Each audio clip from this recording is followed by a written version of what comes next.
An often forgotten important problem with video game reviews, by the way, this is not about the 7 out of 10 thing, although that is an interesting topic for another day, is that people treat reviews made by professional critics like they are an all-knowing divine source. The review meta is often overlooked.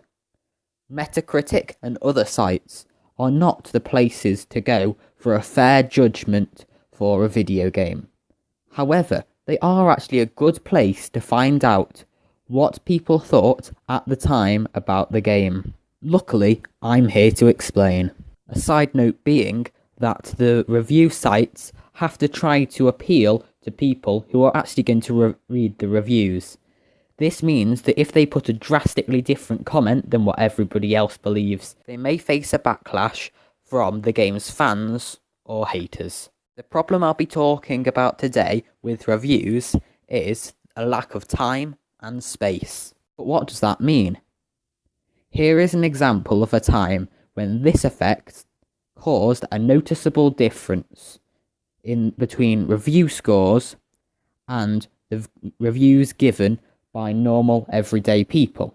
The Mad Max video game, released a few years ago now, at the time of release got stuck between mixed and good review scores. The game itself wasn't perfect, and I'm only going to comment on one of the problems stated in a handful of the reviews. I actually think that that part of the game, which I'll come on to later, was actually pretty good.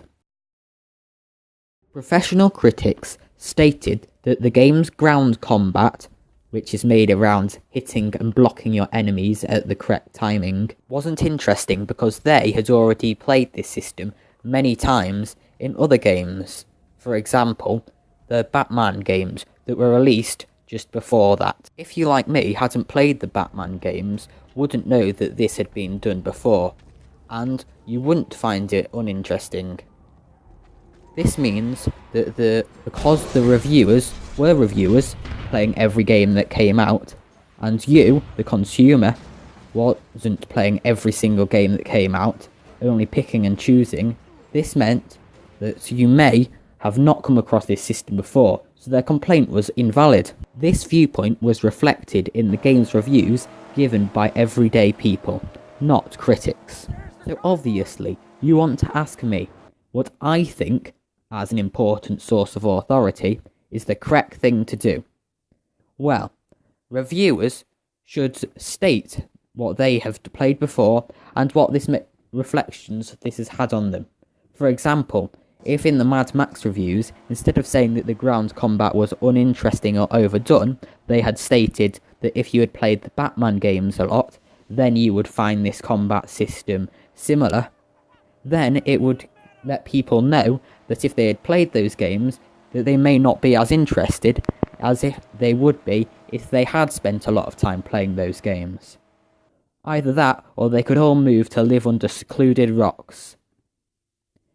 This problem also stems at other places. For example, when the community behind a game has a very strong viewpoint, then this can often affect the critics, even before the consumers themselves have played the game. The most important thing that needs to happen is for consumers, like you, to stop looking at the number at the end of the review, and instead start to look at the review itself.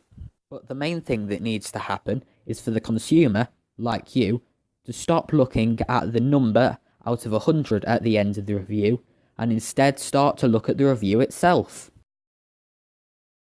Although I do rate this video 0 out of 10, because I have already watched a video before, and speaking is overdone.